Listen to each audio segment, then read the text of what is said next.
Vande Nandad Bhutashayam Shri Chaitanya Mahaprabhum Nichopi Yat Prasadat Sad Bhakti Shastra Pavartaka Nityananda Maham Nomi Sarvananda Karam Param Harinama Padam Devam Avaduta Shiromani Ilachala Nivasaya Nityaya Paramatmane Balabhadra Subhadrabhyam Jaganataya Te Namaha Krishnaya Vasudevaya Devaki Nandanaya Cha Nanda Gopa Kumaraya Govindaya Namo Namah Taptakanchana Gaurangi Radhe Vrindavaneshwari Vrishabhanu Sute Devi Pranamami Hari Priye Vrindaye Tulsi Debhai Priyaye Keshavasya Krishna Bhakti Padi Devi Satyavachai Namo Namah Vancha Kopatu Vishcha Kripa Sindhu Bhiva Chapatitanam Bhavinibhyo Vaishnavibhyo Namo Namah.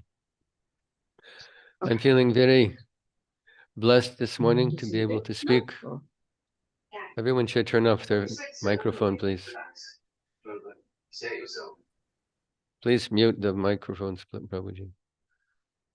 Thank you.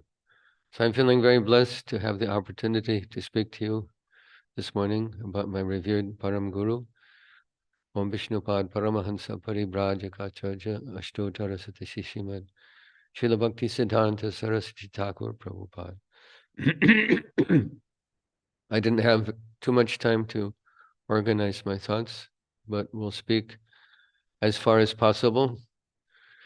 Glorifying Srila Bhakti Siddanta Saraswati Thakur is something within the time frame of an hour, is something like trying to place the total volume of water of the oceans of the world, Mediterranean Ocean, Atlantic Ocean, Pacific Ocean, Indian Ocean, Caspian Sea, Red Sea, trying to put all of that water in a single cup. His glories are unlimited. And Srila Prabhupada also mentions that to glorify a devotee has a more profound effect than even glorifying the Lord. So this is a very important thing, to glorify our acharyas, to remember them, remember their instructions, meditate on their expectations for us as his followers. So such occasions as the appearance and disappearance of our acharyas, Bhakti Siddanta Saraswati Thakur, Gorkishore Das Babaji, Bhaktivinoda Thakur, Jagannath Das Babaji, all our acharyas meditating on their life and teachings has a very positive, profound effect in our own spiritual life. And so we should always remember to do so when these Mahatiti, Mahamahotsavs come up. So I want to remember first Srila Prabhupada's lecture where he glorified his beloved Guru Maharaj, Saraswati Thakur. He first told the story of how Bimla Prasad, the name given by Srila Bhaktivinoda Thakur to his son, who later became Bhakti Siddhanta Saraswati Thakur, was on the lap of his mother. And because Bhaktivinoda Thakur was the magistrate, was the head man in the whole city of Puri and in the temple administration also, when Rath Yatra was in process and the cart came in front of his home, the cart stopped. And Bhagavati Devi, Srila Bhakti Siddhanta Saraswati Thakur's mother, took the opportunity of bringing the newborn child up to the cart of Jagannath. And she placed the child at Jagannath's feet. The child reached up to touch Jagannath's feet and a garland fell down, blessing him. Srila Bhaktivinoda Thakur was very, very pleased when he heard this, because he could understand, this is the son that I prayed for. He prayed, my dear Lord Chaitanya Mahaprabhu, the whole world has been cast into ignorance. So many atheists and Mayavadis and Prakrita Sahajiyas have taken over your movement. Please send a ray of Vishnu to help me reestablish the true teachings of your true teachings. So he could understand, this is the child, a ray of Vishnu that I prayed for. So Srila Prabhupada mentioned that in his class. And when he was born, his umbilical cord was wrapped around his neck, like this janiyo, sacred thread. When he was a young boy, a child, 3-4 years old, he took a mango that was meant to be offered for the deity. Our tradition is that when first fruit comes into the house, that should be offered to the household deity first. And devotees, family members can take anything after that, but everything has to be offered first to the household deity. So the young boy, Bimla Prasad, took a mango and ate it. His father, Srila Bhaktivinoda Thakur, mildly rebuked him that you've done a very bad thing. This is meant for the satisfaction, for the pleasure of Krishna, and you've eaten it. The child committed no, if he's a child, there's no offense actually. But he took it so seriously that I've offended the Lord. His whole life, he never took mango. No mango pickle, no mango achar, no mango lassi, no mango, nothing. He would never touch mango. His disciples would offer it to him, and he would say, no, I'm an offender. He would never take mango. Such a Dridhavrata vow was his characteristic.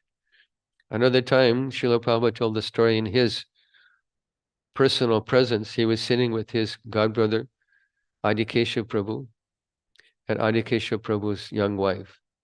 And Srila Bhakti Siddanta Saraswati Thakur was speaking with him. So the young girl, who by age calculation was as good as the granddaughter of Bhakti Siddanta Saraswati Thakur, asked her Guru Maharaj, I want to speak to you. Saraswati Thakur said, yes, speak anything you like. No, I want to speak to you privately. Saraswati Thakur said, I'm sorry, but I cannot speak to a young girl in a private place. Such a strict sannyasi, such a strict sannyasi. To show the example, he is Paramahansa Thakur, Mahabhagavat devotee, completely devoid of any attraction for material sense gratification, but to show the example to the world what is sannyas, that I cannot speak to a young girl in a private place. Such was his character. Srila Bhaktisiddhanta Saraswati Thakur accepted initiation on the advice of his father, Bhaktivinoda Thakur, from Srila Gorkishwar Das Babaji Maharaj, who was a renounced Babaji, who had no possessions. He used to live underneath a boat. He used to live in a latrine. People would bother him. This is a whole nother life story, the amazing history of Srila Gorkishwar Das Babaji. So Bhaktisiddhanta Saraswati Thakur, in his youth, was known as Saraswati Thakur. He was awarded this title because of his extensive learning. He wrote this book, Surya Siddanta, and the local community of scholars conferred this title upon him, Saraswati Thakur, Saraswati. They gave this title Saraswati. So he was thinking that this Babaji would be very pleased to accept me as a disciple. I'm learned, I'm coming from good family, I'm a very qualified astrologer also. I'm the son of Bhaktivinoda Thakur. He was thinking that this renounced Babaji would be very eager to accept him as a disciple. So when he went and begged initiation, Saraswati Thakur, Gorkishwar Das Babaji practically ignored him. He had to come back again and again begging initiation. And he cited the example of Ramanujacharya, who begged initiation 18 times from Goshti Purna before he was accepted. So he kept coming to Gorkishwar Das Babaji Maharaj. And Babaji Maharaj says, okay, let me ask Mahaprabhu. Let me ask Sri Chaitanya Mahaprabhu and see if he gives permission. The next time, Saraswati Thakur approached Gorkishwar Das Babaji and said, did you ask him? Gorkishwar Das Babaji said, I saw him, but I forgot to ask. Come back later. He put him off. He finally, Saraswati Thakur became so determined, I will end my life if I don't accept your mercy, if you don't give me your mercy and accept me as your disciple. So he was initiated by Srila Gorkishwar Das Babaji, his only disciple. And there are many leelas in regard with Srila Gorkishwar Das Babaji Maharaj.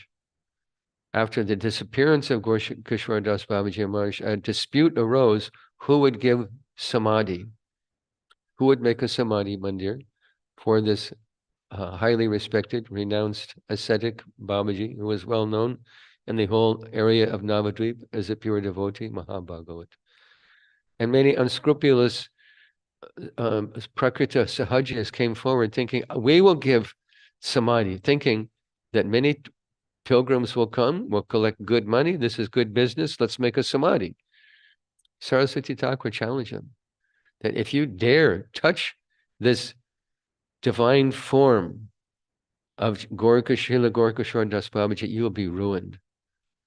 And I am his only disciple. I have the only right to give him samadhi. And a dispute arose. It became so confrontational that the police came. And ultimately, Bhaktisiddhanta Saraswati Thakur challenged them. Which one of you has not had illicit relationship with a woman in the last 6 months? Which one of you has not had an illicit relationship with a woman in the last month, in the last week? And they slowly, one by one, they slinked away like snakes. They couldn't tolerate the spiritual power of Srila Bhaktisiddhanta Saraswati Thakur. So he was accepted by Srila Gorkashore Das Babaji, and our Guru Parampara is coming through him. There's a nice story about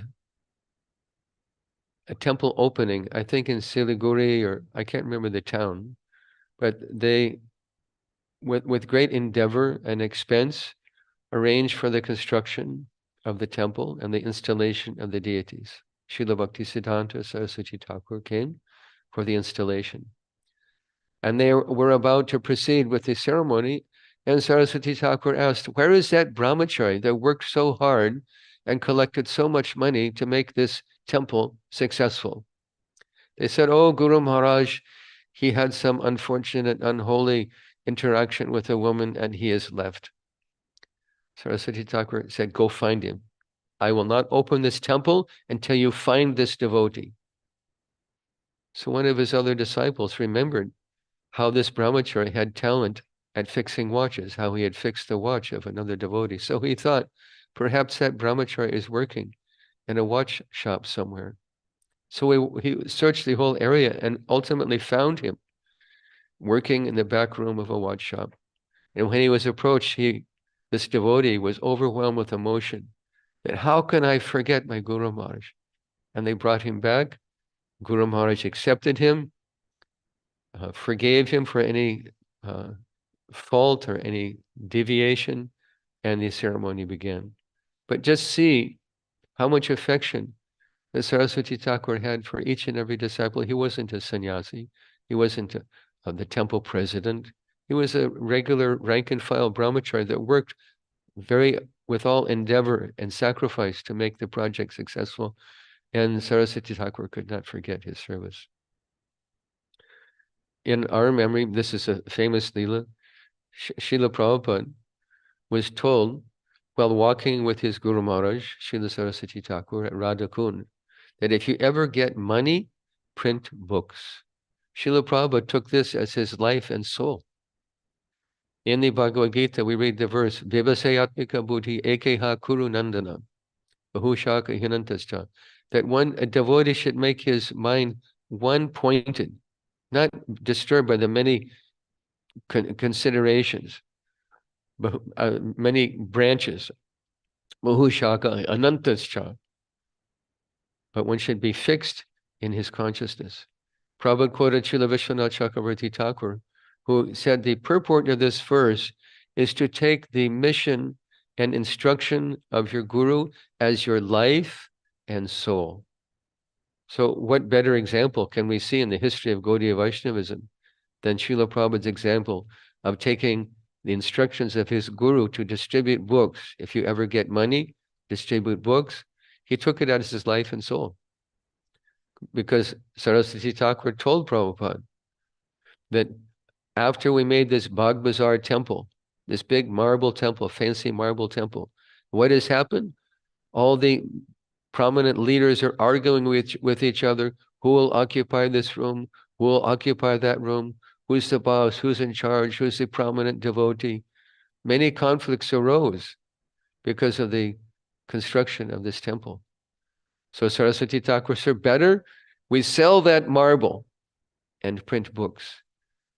Prabhupada commented, my spiritual master loved to see book distribution. In fact, they had a printing press at the um, Saraswati month, and they would worship that press. They'd offer arati and flowers, agarbati, dupa, deepam, naivedyam. They'd worship the press as a deity because the press was engaged in printing transcendental literature. And this is not outside of our understanding of Shastra, because that which is engaged in the service of the Lord becomes transcendental, spiritualized.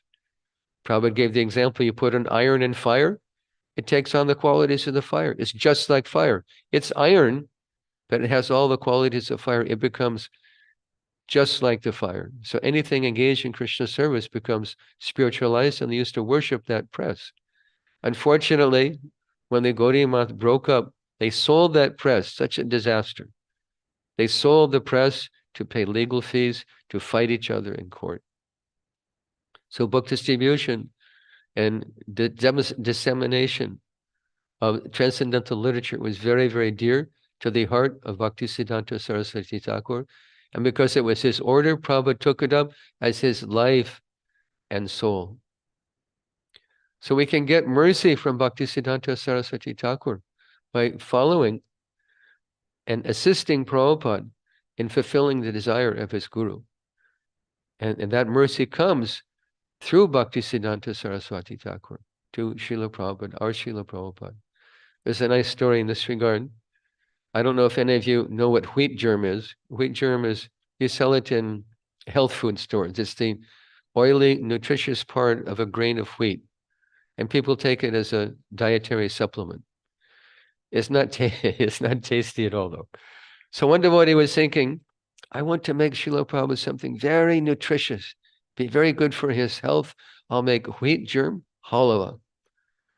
So he cooked up a batch of wheat germ halava, brought it in front of Prabhupada. Prabhupada took one bite and said, this is horrible, take it away. The devotee was crushed because he had poured his whole heart and soul, loving feeling. I want to make something for Prabhupada. I want to please him. And he didn't appreciate it. He was crushed. So he was sitting in front of a picture of Bhakti Siddhanta Saraswati Thakur and praying, I was simply trying to please my guru. He wasn't pleased. What is the use of my life if I can't please my guru? Prabhupada's voice came from the other room. Hare Krishna, bring that halava.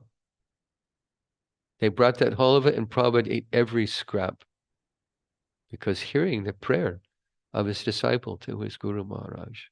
Very important thing.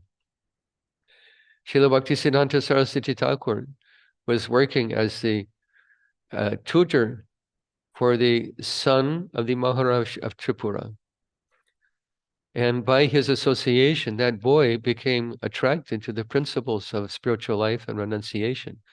The queen, seeing what was going on with her son, told her husband, the king, that you please, the Maharaj, that you please dismiss this teacher.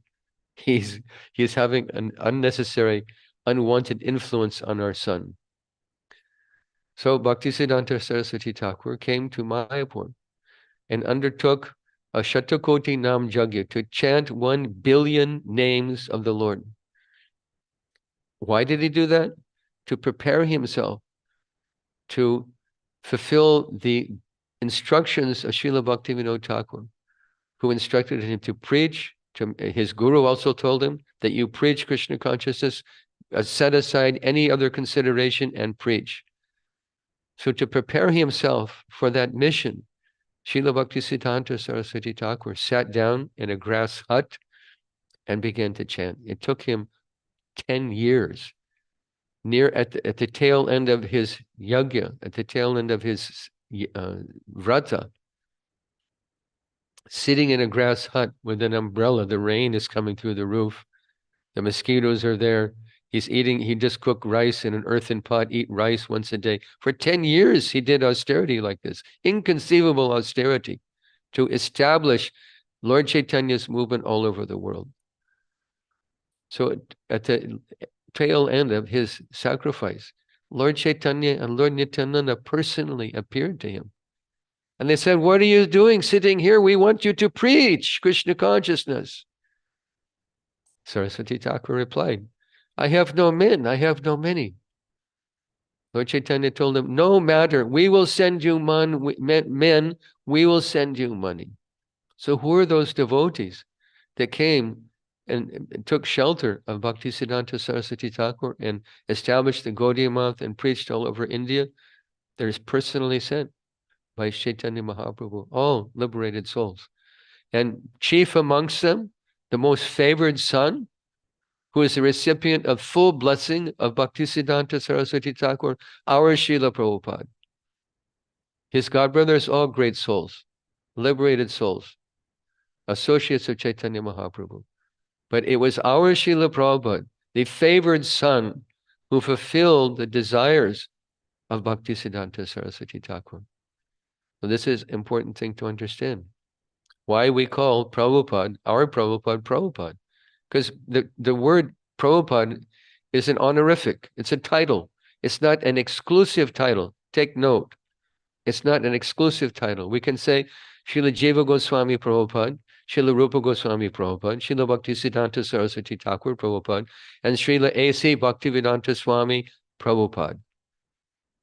It's a title for devotees, Paramahansa devotees, Mahabhagavat devotees that offered extraordinary service, unparalleled service to the mission of Chaitanya Mahaprabhu. And who has done more for the mission of Chaitanya Mahaprabhu besides our Prabhupada? Why are the devotees in Africa worshipping Bhaktisiddhanta Saraswati Thakur? The devotees in China, in America, in North America, South America, Mexico, Australia, Europe, Africa. Why are they all worshipping Bhaktisiddhanta Saraswati Thakur? How does the whole world know anything about Bhaktisiddhanta Saraswati Thakur? Because of our Prabhupada, A.C. Bhaktivedanta Swami Prabhupada. The world knows anything about the glories of Bhaktisiddhanta Saraswati Thakur.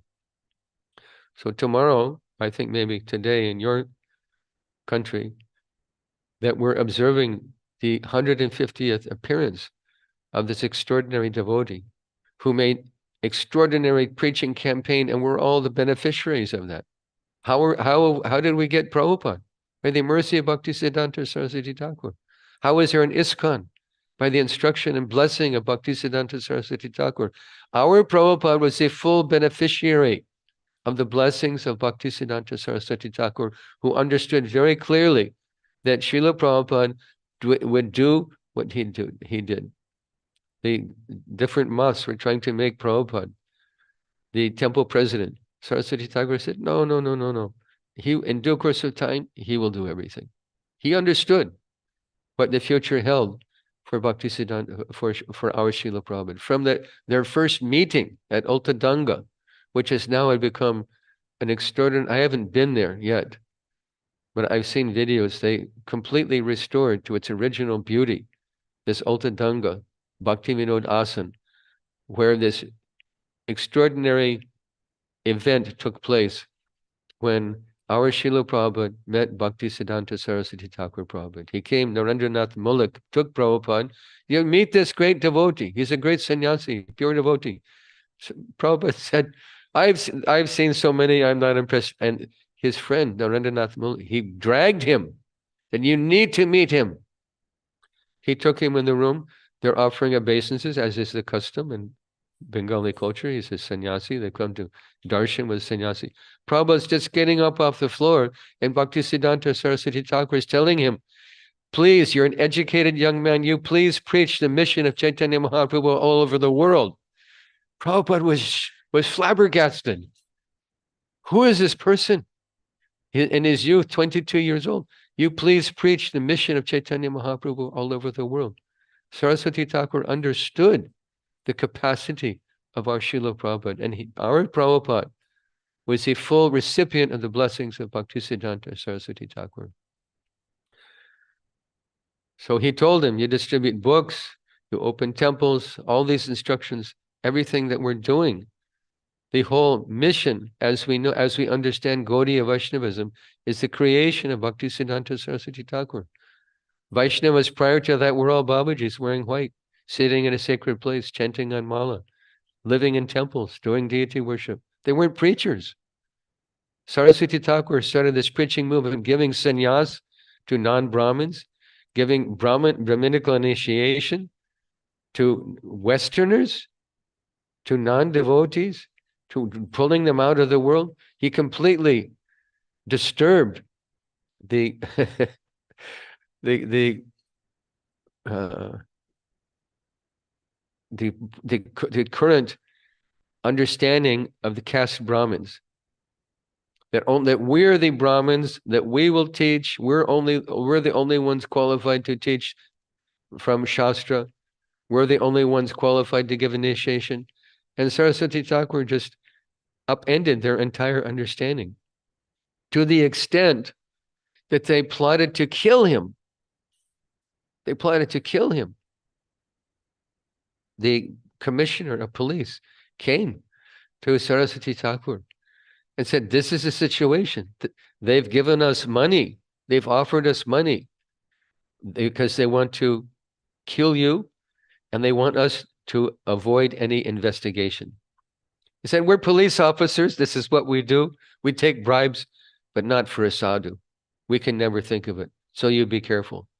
And when Bhakti Siddanta Saraswati Thakur took his followers out on parikrama, they closed the doors and they were throwing stones at the devotees on parikram. And it became so tense that they thought that they would harm Bhakti Siddanta Saraswati Thakur.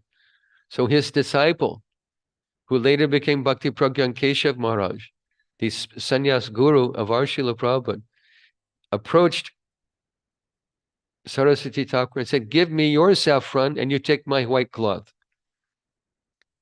In a ploy to protect Saraswati Thakur, he pretended like I'm Saraswati Thakur in case they were attacked to protect the integrity, bodily integrity of their guru. He put his life on the line. And this was our Srila Prabhupada's sannyas guru Bhakti Pragyan Keshav Maharaj. So they completely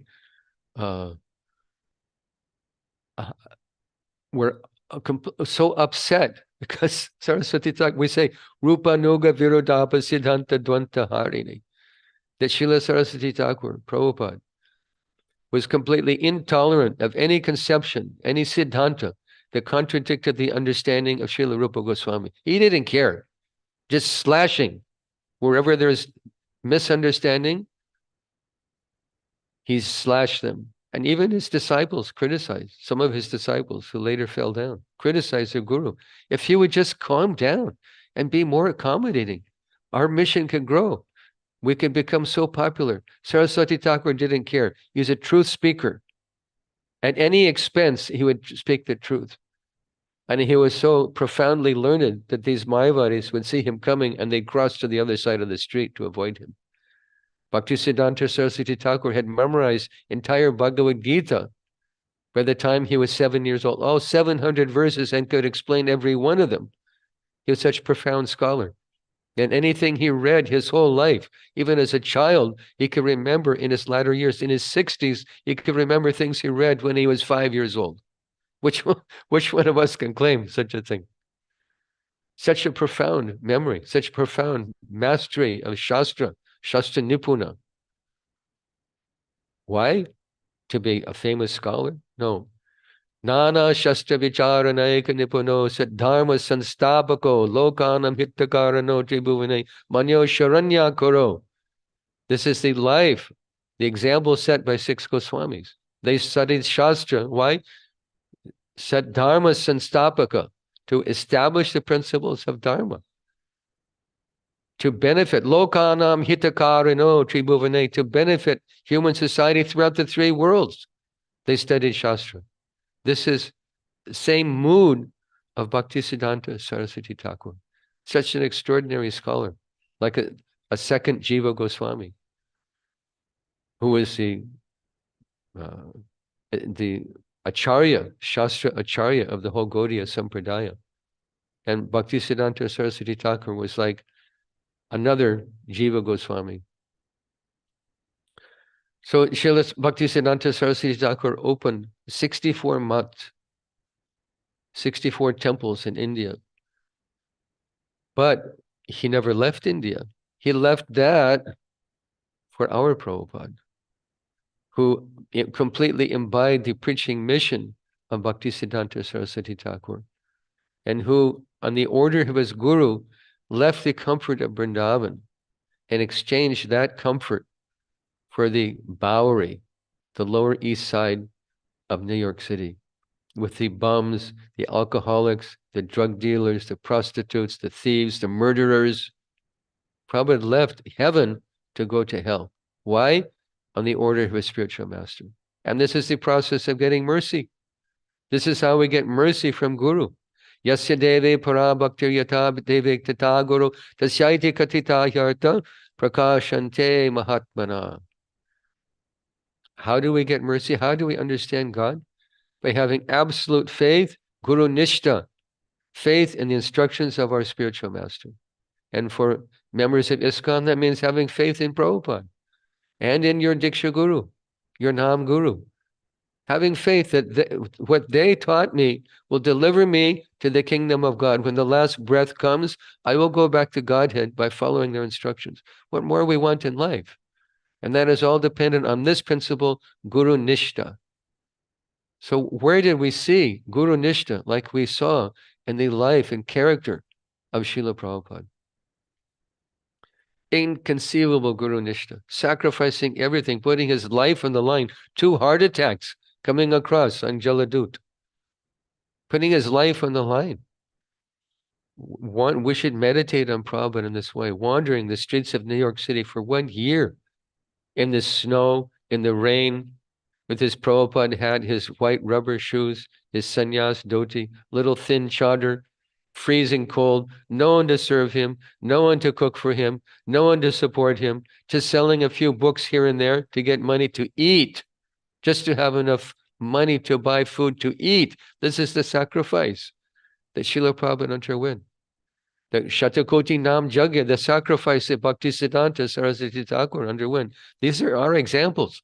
We should be prepared to sacrifice, to serve our Guru. And this is the process. Yasya deve para bhaktir. Yatha deve tata guru. Tasyaite prakash. Prakashante mahatmana. Prakash means is revealed to us. Spiritual truth is revealed to us. It's not our right. We can't demand it. We can't tell Krishna, you must come to me playing your flute. I want to see you. It's revealed to us when we please our Guru. And examine the life of Bhaktisiddhanta Saraswati Thakur. Examine the life of our Prabhupada. And we'll understand how we should mold our life. To be willing to sacrifice, to please them and push on their mission. So we're observing 150th anniversary of the birth of Bhaktisiddhanta Saraswati Thakur. This is a joyful occasion, but we should not forget who fulfilled the mission of Bhaktisiddhanta Saraswati Thakur. Saraswati Thakur wanted temples. We have 800 temples and preaching centers in ISKCON. Just in Delhi alone, there's 16 huge, beautiful marble temples. I was just 2 weeks ago, I was in Mumbai, Juhu ISKCON. I can't have no words. 30,000 people come on a regular Friday, Saturday, Sunday. 30,000 people come to do kirtan, to take prasadam, to buy books and devotional paraphernalia, and to come for darshan. 30,000 people. The place is packed. Just shoulder to shoulder human beings come to see Radha Rasbihari, Prabhupada's beloved deities at Juhu. And the place is so big, there's so many classrooms. I was giving class there also. And there's maybe 12 different classrooms. They're all packed with devotees in different stages of their progress in spiritual life, hearing about Krishna, learning, doing Bhakti Vriksha programs, Bhakti Shastra programs, getting educated, taking prasadam. Such extraordinary, dynamic preaching is going on in Juhu. You can't imagine. And like this in temples all over the world. This on Ram Nomi, we're opening a temple in Rohini, which is like northwest Delhi. Beautiful Rajasthani palace, beautifully carved, pink sandstone exterior, and the whole interior of the temple room and areas beautifully crystal chandeliers and beautiful hand-painted ceilings and facade. A 6-story temple, 3 stories underground with parking and classrooms, a wedding hall, Govindas, multimedia room. Extraordinary preaching. This temple will dominate the whole spiritual culture of the whole city. And this is just one temple. There's 12 of them, 16 of them. In Delhi alone, we just opened a temple in Ludhiana. I was happy to accept an invitation to attend there. Huge 7-acre property, Goshala. They have 35 beautiful gyr cows. Just installed Radha Gopinath. Hundreds of devotees are there. Top class temple in Punjab. Temples are opening left and right. India is on fire. So many temples opening. We just opened a new temple in Newtown, just outside of Calcutta. This is the power that was invested in Srila Prabhupada that's coming to us through Guru Parampara. And that is the power that can come to each and every one of you also. I have a godbrother where my wife and I used to live in Prabhupada Village, North Carolina. His name is Shivananda Prabhu. He is a very simple devotee. He's not a big kirtan leader. He's not a musician. He doesn't play mridanga nicely. He doesn't play harmonium. He's not a big scholar. He's not a big speaker. He's simple, pure-hearted devotee.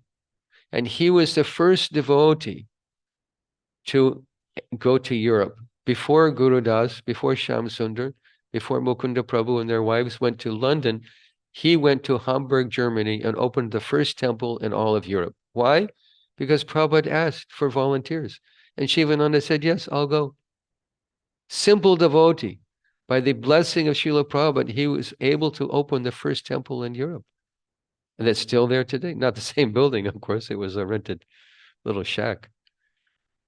But by his accepting the instruction of his guru, the power of the entire Guru Parampara was behind him. And that same power is available to each and every one of us if we accept the instructions of our spiritual master to preach Krishna consciousness. That power is available to all of us. And that is what we call this, and this is the formula by which ISKCON has established its success all over the world. Saraswati Devi and Gauravani Pracharani. Saraswati Devi, this mantra that Srila Prabhupada composed about his own relationship with his spiritual master. He says, I'm Saraswati Devi. I'm the servant of Saraswati Thakur. I'm the servant of my guru. In that singular understanding, there exists immense power to spread Krishna consciousness. Saraswati Devi and Gauravani Pracharani, to preach the mission and mood of Sri Chaitanya Mahaprabhu. Vairagya Vidya Nija Bhakti Yoga Sikshartam Eka Purusha Purana Sri Krishna Chaitanya Sharira Dhari Kripambodhir Yastamaham Prabhade Sarvabhauma Bhattacharya prayed, glorified Sri Chaitanya Mahaprabhu that he's come to teach Vairagya and Vidya, renunciation from this detachment from material life, and knowledge. These are the blessings of our parampara, to become self-realized. And this is the blessing that comes to each and every one of us who takes up the mission and mood of our acharyas. So Saraswati Devi, we should think of ourselves, I'm simply, who am I? I'm simply the servant of the servant. Gopi Bhartu Padakamalayur Dasa Dasa Anudasa. Grihastha Sannyasi Brahmachari Vanapras. No matter. Brahmana Kshatriya Vaishya Shudra. No matter. Who are we? We're servant of our guru. Saraswati Devi. This is how Prabhupada identified himself. I'm simply the servant of my guru. And we should have that faith and follow the example shown by our gurus. My godbrothers, some of my godbrothers, you can't even keep track of them. They're constantly on the move. Oh, Guru Maharaj, where is Guru? Oh, he's in Mumbai. You call Mumbai. Oh, no, I'm sorry, he's gone to Delhi. You call Delhi. I'm sorry, he's gone to Moscow. You call Moscow. Oh, he's gone to Philippines. You can't keep track of them. They're constantly moving. Paribrajaka. Why? For the benefit of human society. Lokanam hitakarino. This is a real benefit for human society. There is no other. Building hospitals, distributing food, distributing medicine. Can it solve the problems of life? Can a hospital solve the problem of death? Even the most modern hospital with the most highly educated doctors and most advanced technology, can it solve the problem of death? It cannot. This solves the problem of death, preaching Krishna consciousness. This solves the problem of birth, of old age, of disease, of war. We're on the verge of war. Why? Because of ignorance. Fighting over land that doesn't belong to them. The Israelis are claiming Gaza, it's ours. The Gaza is saying, no, it's ours. And they're killing each other out of ignorance. The land was there before there was such a thing as Gaza. The land was there before there was such a thing as Palestine or Israel, Muslim and Jew and Hindu and Sikh and Parsi. All of these things existed before. This is ignorance, to fight in the name of religion, in the name of land. The whole world is suffering due to lack of knowledge. Ignorance is the cause and knowledge is the solution. So our responsibility to our gurus, to our acharyas, is to preach like they're also preaching. To follow the example of Prabhupada, to follow the example of Saraswati Thakur, to follow the example of our God brothers and God sisters. We're preaching Krishna consciousness all over the world. And Srila Bhakti Siddanta Saraswati Thakur said something like this in the final thing that he said on record, saying, let me read this, it's very powerful. Let me find it here, just a moment. He said, I advise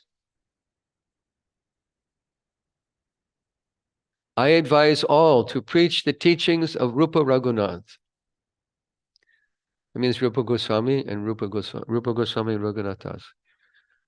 With all energy and resources, our ultimate goal shall be to become the dust of the lotus feet of Sri Rupa and Raghunath Goswamis. You should all work conjointly under the guidance of your spiritual master, with a view to serve the absolute knowledge, the personality of Godhead. You should live somehow or other without any quarrel in this mortal world, only for the service of Godhead. Do not, please, give up the service of Godhead. In spite of all dangers, all criticisms, and all discomforts, do not be disappointed, for most people in the world do not serve the personality of Godhead. Do not give up your own service, which is your everything and all. Neither reject the process of chanting and hearing of the transcendental holy name of Godhead. You should always chant the transcendental name of Godhead with patience and forbearance like a tree and humbleness like a straw. There are many amongst you who are well qualified and able workers. We have no other desire whatsoever. So in his last breath, Bhaktisiddhanta Saraswati Thakur is begging you, please preach. You please cooperate together and preach Krishna consciousness. So we have a few minutes still. I want to read some other quotes that are very important for us. Only when transcendental spiritual knowledge manifests in our heart and we are finally able to perceive everything in relation to Sri Krishna, will we be safe from the effects of the poisonous fruit of pratishta. Pratishta means a desire for honor, recognition, appreciation, power, authority. Srila Sanatana Goswami says at the end of Hari Bhakti Vilas that this pratishta, if you touch this pratishta, you will become contaminated. It is more dangerous, is the most dangerous thing because it's the most difficult thing to give up. And it's the root of all anartha. So don't touch this pratishta. Try to give up. He says, try to give it up because it's the most difficult thing to give up. A man in this world may give up many things, but pratishta, most difficult thing. So Saraswati Thakur, keep yourself safe from the effects of the poisonous fruit of pratishta. He also wrote something very nice for grihastas. that we can remember that will lead to harmony and happiness in Grihastha ashram and loving relationship between husband and wife. And this is coming from from a top class sannyasi. He wrote, the cardinal principle of Grihastha ashram is that no one may be the owner of any property or service of another.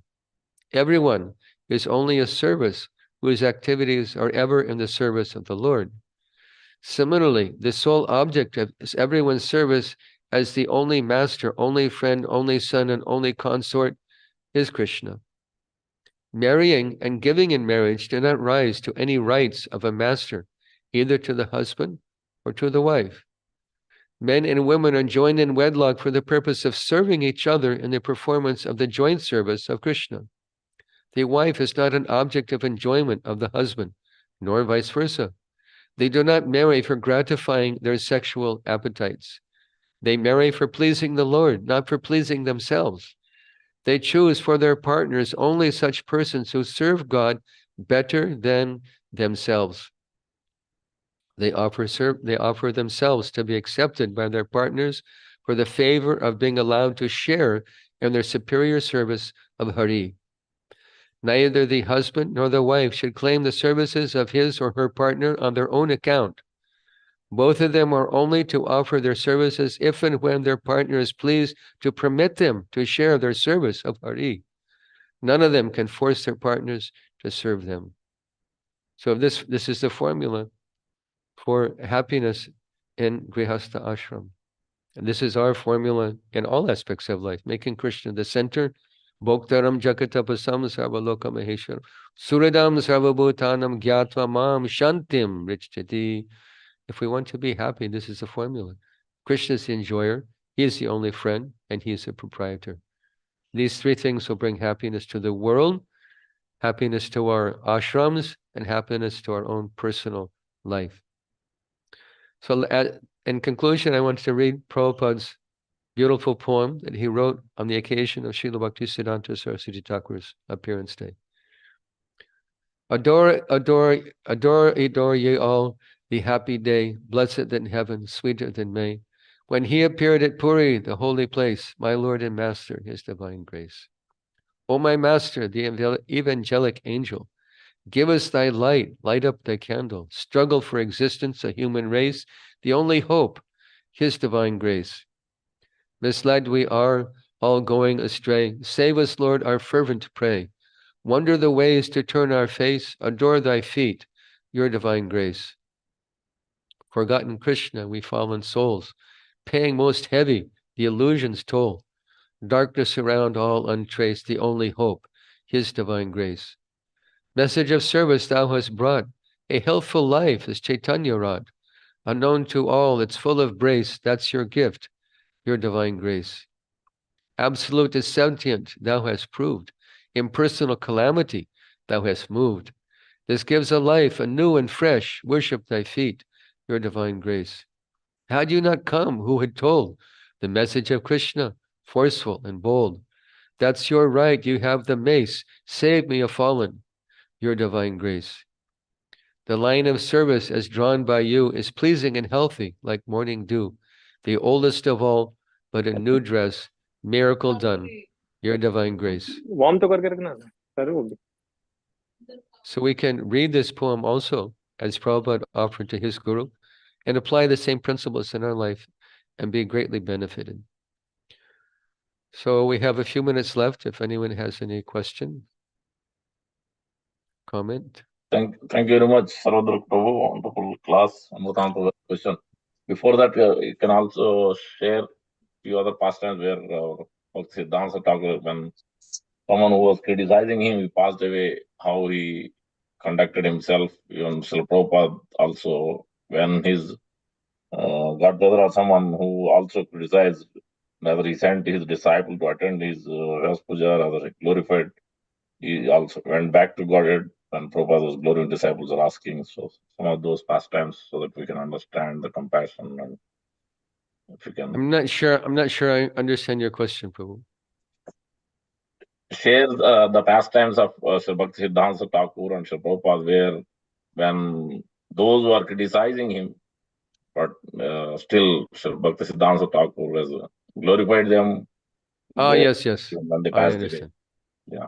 Yeah, Prabhupada asked, the devotees asked Srila Prabhupada, his disciples asked our Srila Prabhupada, that your godbrothers made serious offense to Srila Bhakti Siddhanta Saraswati Thakur, Guru Aparad, Guru Avagya.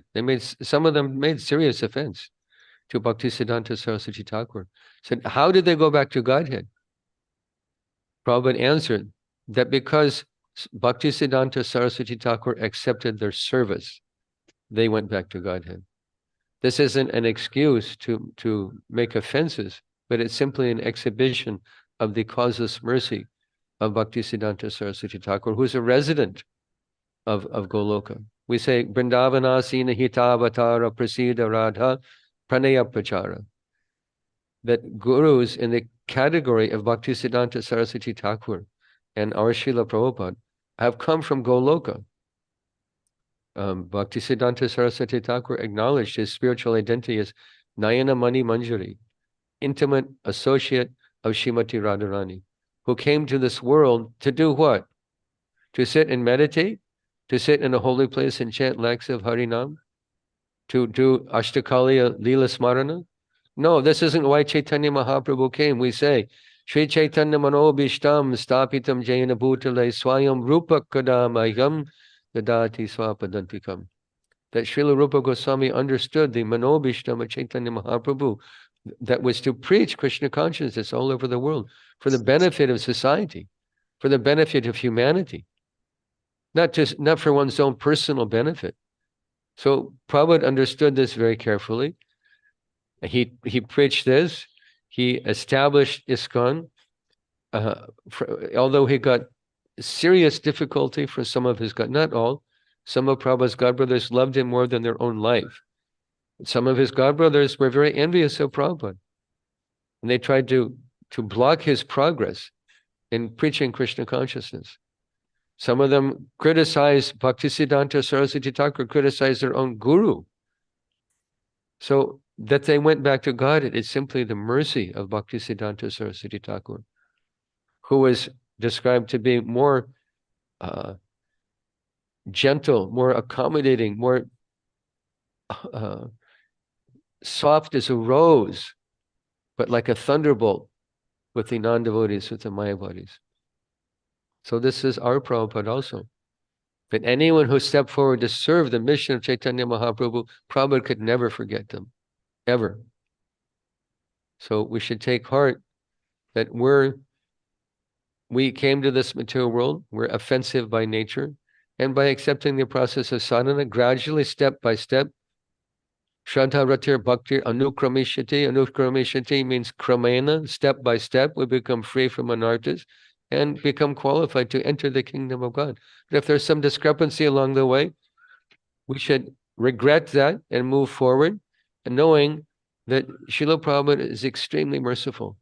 Our Param Guru, Srila Bhakti Siddhanta Saraswati Thakur, is extremely merciful and will help us at every step to overcome our anarthas and reach the supreme destination of going back to Godhead, Goloka Dham. Does that answer your question, Prabhuji? Yes, thank you very much. Wonderful. Amritana Prabhu, go ahead with your questions. Thank you for a wonderful question. Hare Krishna, Prabhuji, please accept my humble obeisance. All glories to Srila Prabhu. Jai. Amritandan Prabhu ki jai. All glories to you, Prabhu. Prabhu, we have these festivals, like so many Vaishnava personalities, their appearance, disappearance. And then we get to hear Katha, and it's very inspiring. And that inspiration lasts for a certain time. More like a flash in the pan, if I may say. And as time goes by, you get to the same old, same old. So how is it that, a sadhaka like us can sustain what is happening? Like yesterday, Bhakti Siddhanta Saraswati Thakur Maharaj, Bhanu Swami spoke, today you're speaking, and different Vaishnavas will come and share. And that's really very inspiring.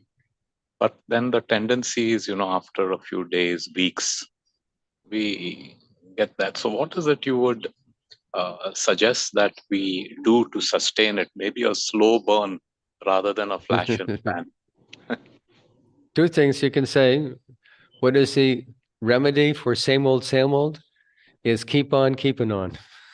To use another English phrase, that we have to take up because as neophyte devotees, we don't have spontaneous affection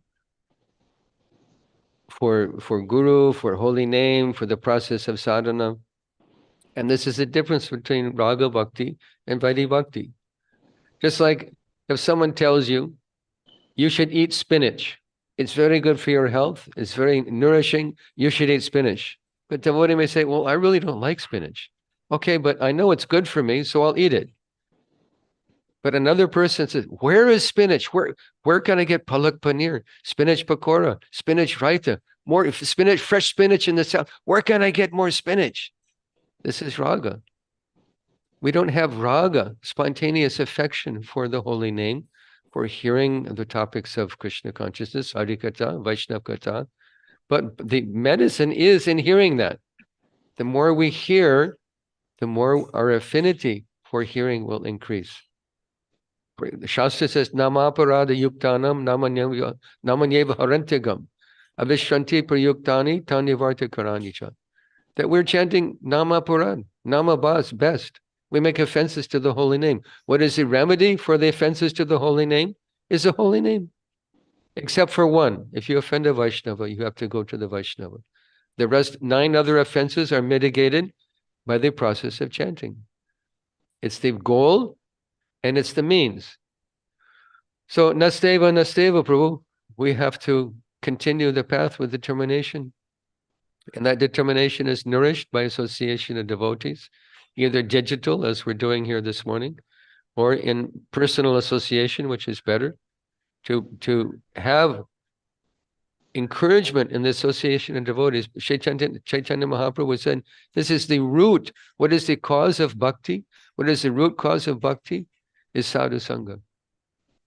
So the more we take to sadhu sangha, the more we hear, the more our affinity, our natural affinity, nitya siddha Krishna prema sadhya kavonai, shravanadi shuddhi chitte koreya udvai. We are, and our core identity is that we're lovers of God. But how do we awaken that? How do we uncover that beautiful gem of Krishna bhakti that lives in our heart? Shravanadi, shuddhi chitte. Our chitta, our consciousness is awakened. Our love of God is awakened by hearing. It's the most important thing we do every day. Hearing the holy name attentively, reading Shastra attentively, discussing Machchita Madgata Prana Bodhiyanta Parasparam Katyantastamam Nitya Tushyanti Cha Ramanti Cha. Where do we get tushti? Where do we get ramanti? Satisfaction, happiness? Hearing, discussing about Krishna. The more we do that, the more that is awakened. So I don't have another solution. There's no magic wand, Prabhu. Just, wave that magic wand and everything's cool. It's not like that. Krishna wants to see us struggle. He wants to see our sincerity. How much you want me? How much you want to be my devotee? We have to show our sincerity to attract the mercy of Krishna. It's a mercy formula, ultimately. Krishna can give, he cannot give. But why does he give? When he sees our struggle, when he sees our endeavor, when we're working hard. How did Mother Yashoda tie up Krishna? Because she's working hard, she's sweating. The flowers are falling from her hair. She's running. Mother Yashoda has heavy body. She's working hard to catch Krishna. It's not that like Krishna comes and sits down, okay, you're mine. She had to struggle to catch him. Both things have to be there. Our struggle, ultimately, Lord's mercy. But we attract the Lord's mercy by our endeavor to hear, our endeavor to serve, especially Vaishnav Seva, and our endeavor to chant the holy name with love and attention. And our success is guaranteed, Prabhu. It's guaranteed. And that is a matter of faith. And we build faith by association of Vaishnavas. So this is our formula. To hear, to serve, to associate with Vaishnavas. And everything will come from that. Everything. You'll get everything. Prema. will come from that simple formula. Highest achievement. Brahma Durlabha Prem is available in our hand by this simple formula. No magic wand, Prabhu, sorry. Thank you. Actually, there's a nice story. When Prabhupada was in Allahabad, no, not Allahabad, Prayagraj, excuse me. When Prabhupada was doing business in Prayagraj, he had his pharmacy. His godbrother, Adi Keshava Prabhu, they had a very affectionate relationship, came in and was joking with Prabhupada. I see in your store here you have many gutikas and churnas and rasayanas and elixirs and pills and medicines. Do you have one that will give me Krishna Prema? Prabhupada said, no, but I know the formula. Trinadapi sunechena tororapi sahishtuna amani namanadena kirtaniya sadahari. Be humble. Serve Vaishnavas. This Prabhupada said, this is the formula for Krishna Prema. What do we want in life? Krishna Prema. And this is the formula. Be humble, accept the process, and be patient. Utsahan nisyad daryat tat tat karma pavartana. Okay. Thank you very much, Prabhuji. Hare Thank Krishna. you, Amritanand Prabhuji. Hare Krishna. Keshav Prabhu, go ahead. Hare Krishna Prabhuji. Hare Krishna, Nandava Pranam. Pranam. Thank you so much, first of all, for the wonderful class. I'm Keshav. Sorry, I'm on my mom's phone. I'm Lagopika Mataji. Yeah, you don't look like I'm Lagopika. I'm Lagopika with a mustache. Yeah, we were just having dinner and I was listening along with her. Oh, very nice. Thank you for listening. Thank you for tuning in. Of course, of course. Prabhuji, I just had one question and something that I was hoping you could maybe clarify a little bit. So I mean, obviously you were talking about the modern conflicts and like people who are killing for religion, for race and whatnot. Like you had discussed specifically like with Israel, Palestine, Gaza and whatnot. I was just wondering, and obviously devotees are supposed to be peacekeepers and peacemakers. How is that different from how we were essentially fighting a 500-year-old battle for the Ram Mandir? For that was holy ground for us, and we were willing to maybe not take it to a violent approach, but rather like fight that battle in a certain way. If you could maybe go into that a little bit. Okay, excellent question. Thank you. Actually, our whole philosophy was spoken on a battlefield. Dharma why? Dharma sanstapanartaya sambhavamya yuge yuge. The history, I mean, I'm speaking in a public forum that's being recorded, so I can't give you the complete answer that I'd like to give. But the history is very, very black. The history of the Mughal Empire in India, 800-year rule, 80 million Hindus died. Innumerable temples were destroyed, razed to the ground. This is, Ayodhya is Ram Janmabhoomi.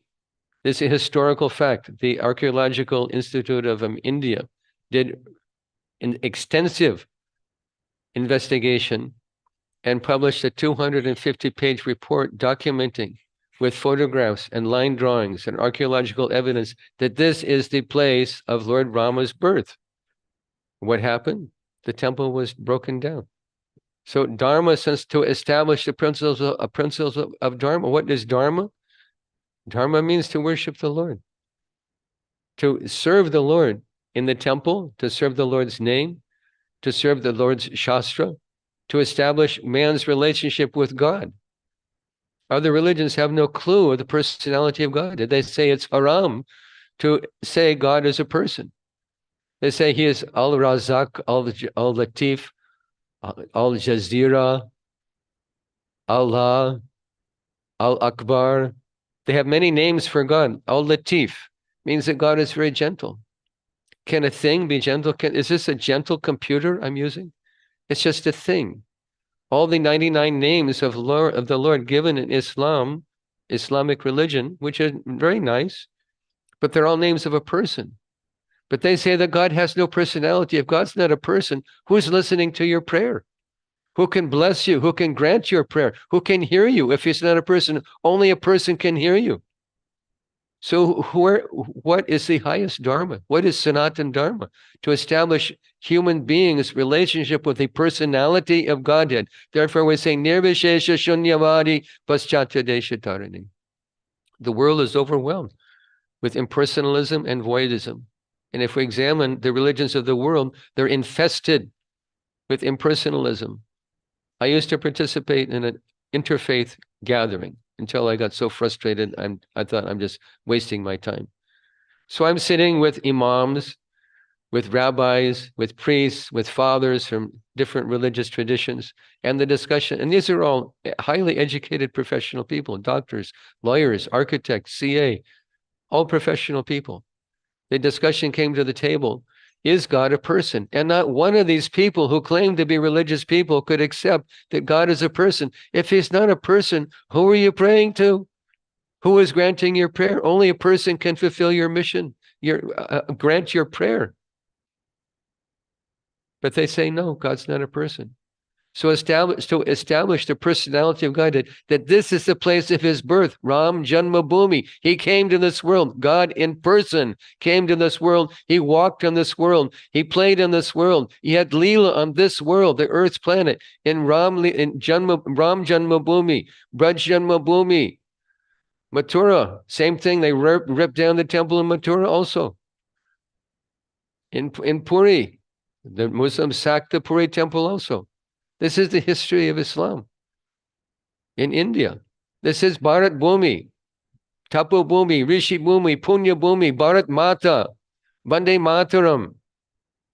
If you don't like it, go somewhere else. This is Ram Janma Bhumi.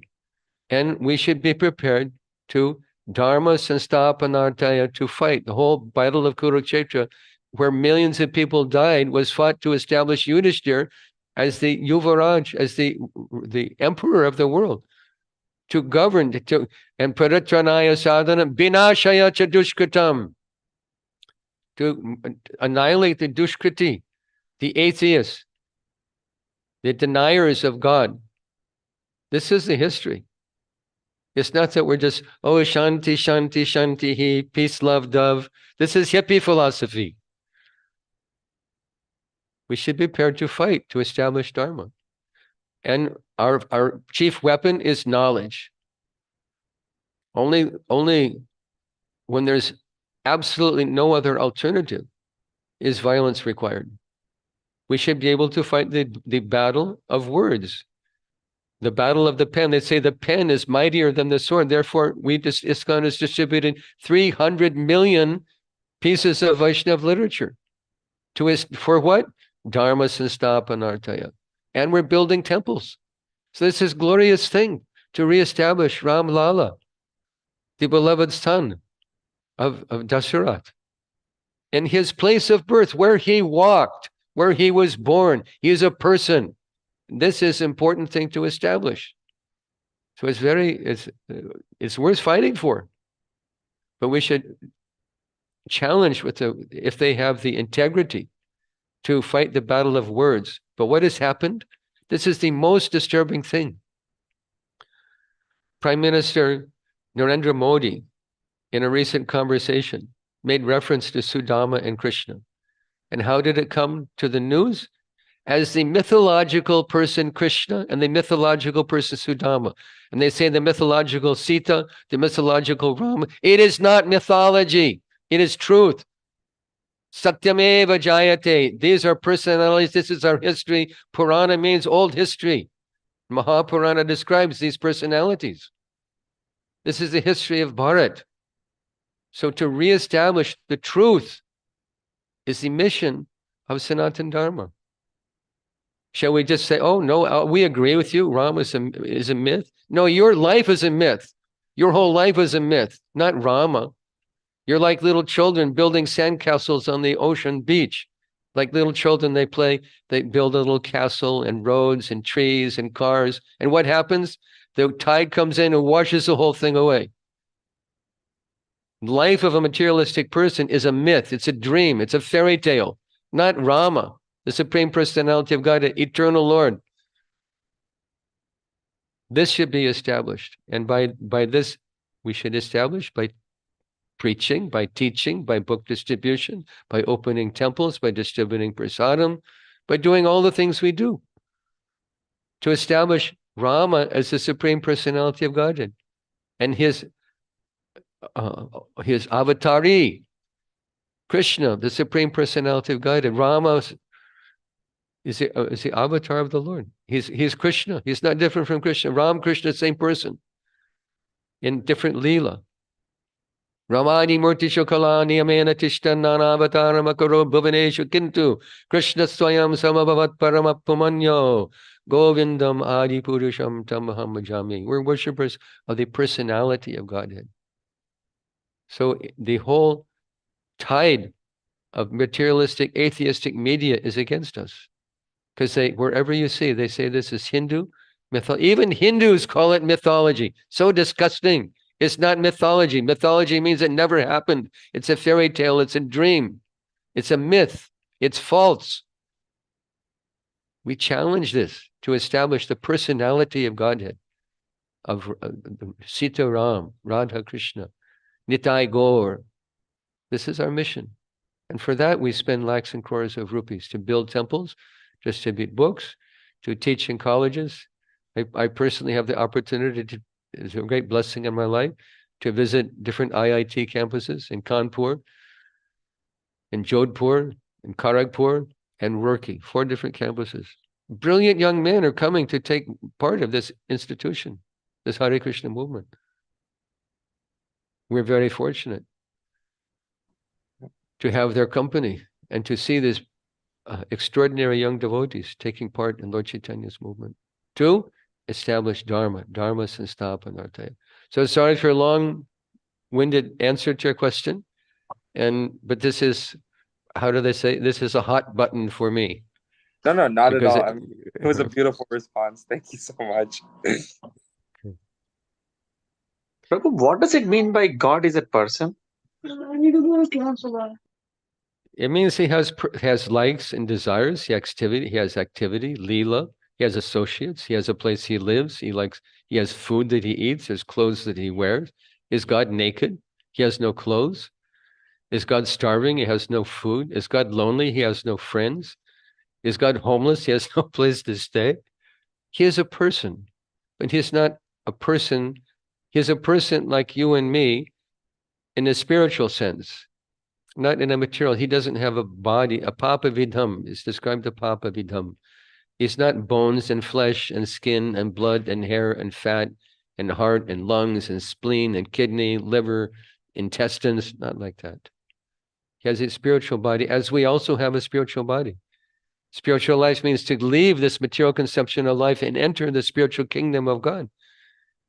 People think that matter being the opposite of spirit means that if matter has form, spiritual must have no form. This is not true. Spiritual, God has a spiritual form, but his form, his spiritual has form. He's not formless. He's not a zero, a light, a nothing, a void, a Nirakar Brahman. Nirakar Brahman comes from him. Brahmano, Bhagavad Gita says, Brahmano hi pratishtaham amritasya vivasya shashratasya dharmasya shokasya kandikasya cha. The Brahman rests upon him. Krishna says, Aham sarvasya prabhavo matas sarvam pramajade iti matva bhajanti mam buddha bhava samanvitaha. That everything comes from me, including Brahman.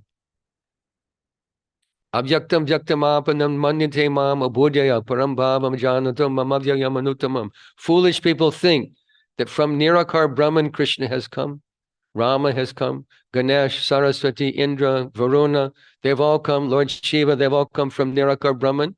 Impossible. Krishna says someone who thinks like this is abhudaya, stupid. How does something come from nothing? How does Nirakar Brahman decide to become Krishna? It's a foolish idea. But this foolish idea pervades Hindu religion, Hindu understanding of God. God is a person, an eternal spiritual person. Bhagavad Gita says, Param Brahma, Param Dhamma, Paramam Bhavan, Shashvatam, Param Brahma, Param Dhamma, Pavitamidam Bhuttamam, But no, I'm mixing. I'm getting it. Param Brahm Excited. Param Dham Pavitram Paramam Bhavan Purusham Yes. Shashvatam Yama. Shitam Adi Devamajam Vibhum Ayustam Rishaya Sarve Devarshi Naradastara Asita Devalo Vyasa Swayam Shaiva Vivishime. Arjuna said, you're the Supreme Personality of God, eternal Lord. Everything is coming from you. You're the resting place. You're the source of everything. Adi Deva Majam Vibhum. You're the Adi, the original person, unborn. Vibhum, the master. Someone may say, well, Arjuna is just flattering Krishna because he's a family member. No. Ayustam Rishaya Sarve. Devarshi Naradastada. All the rishis say the same thing. Devarshi, Narada, Asita, Devala. All the rishis are saying that Krishna is the Supreme Lord. And Swayam Chaiva Bhavishime, Krishna himself is saying, I am God, the Supreme Personality of Godhead. Brahman isn't speaking on Bhagavad Gita.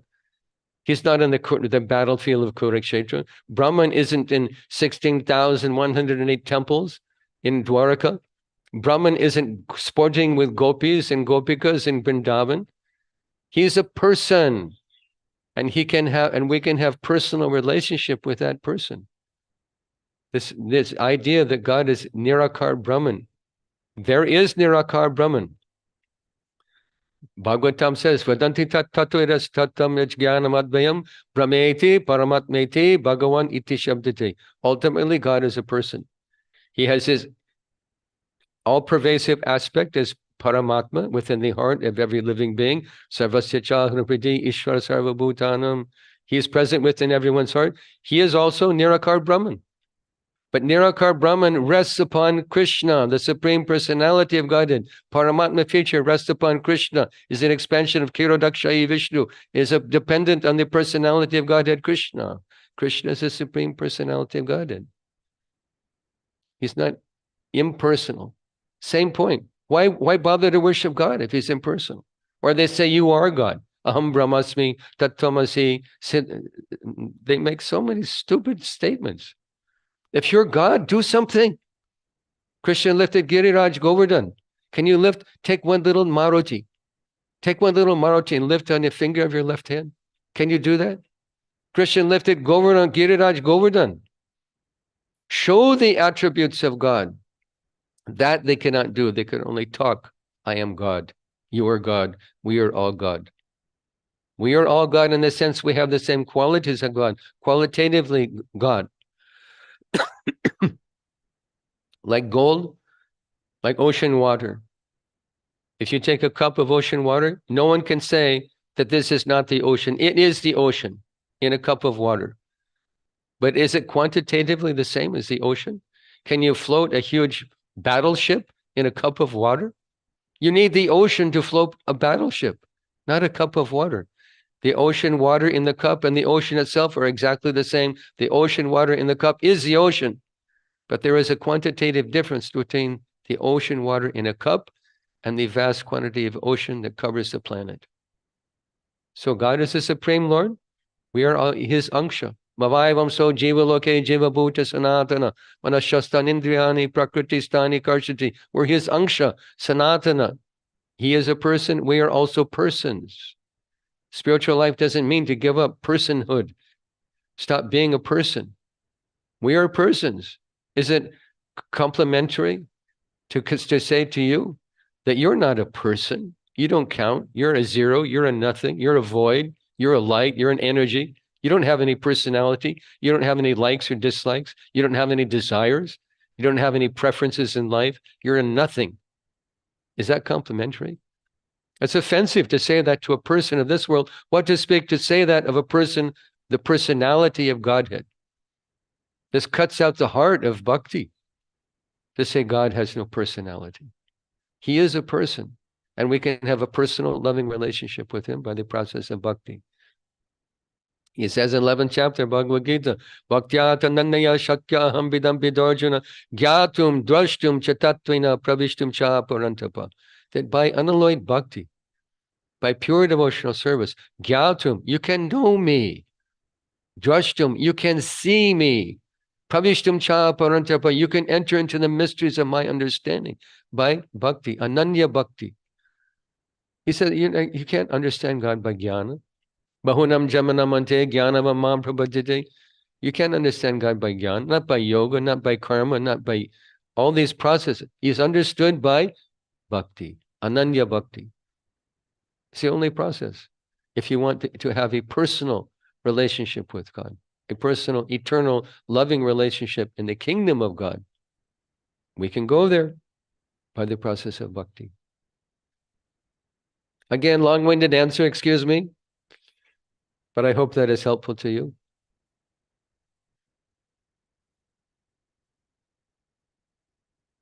Any other question?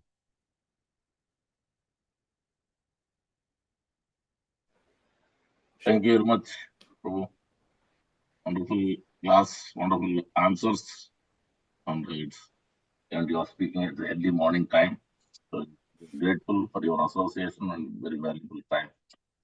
I'm always happy to adjust to serve all the devotees. All glories to you. Offer a little service.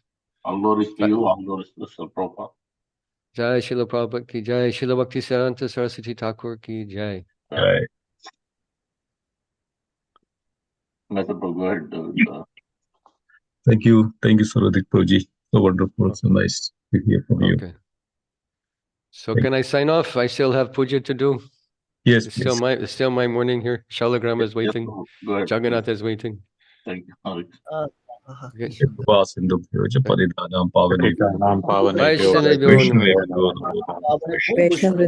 Jai. Thank you, so much. Prabhu. Thank you, Hare dear devotees. Thank you, everybody. Hari Bol. Thank you, Hare Prabhuji. Hare Krishna. Hare Krishna. Hare Krishna will be having tomorrow. We have Sundar Gopal Prabhu. Sundar Gopal Prabhu is speaking tomorrow. 7 o'clock, same time. Glories of Bhakti Siddanta Saraswati Goswami Maharaj. And also, we have wonderful program scheduled at the temple on Thursdays. We'll not have any Zoom classes, but everybody, requesting everybody to attend at the temple. We'll be having wonderful program. There is the offering, Japan Bhog offering. We also request everybody to bring, if you can, the bhoga for Siddhanta Saraswati Maharaj. There will be Arati, there will be Kirtan, there will be Pushya Abhishek, Pushpanjali, Guru Puja, verbal offering, bhoga offering. Everybody can participate, and this is the 150th anniversary, appearance anniversary of Srila Bhakti Siddhanta Saraswati Goswami Maharaj, and many temples are celebrating in a very grand way. So we are also trying. So we request everyone, please join on Thursday at the temple. So we can at least have some wonderful programmers and offering to our great grandfather, Srila Bhakti Siddhanta Saraswati Maharaj. So please join. Yeah, that's the announcement. Anything else? Anybody would like to ask or add anything? Okay. If not, let's conclude. Thank you again. Panchakalpatarubhashya kripa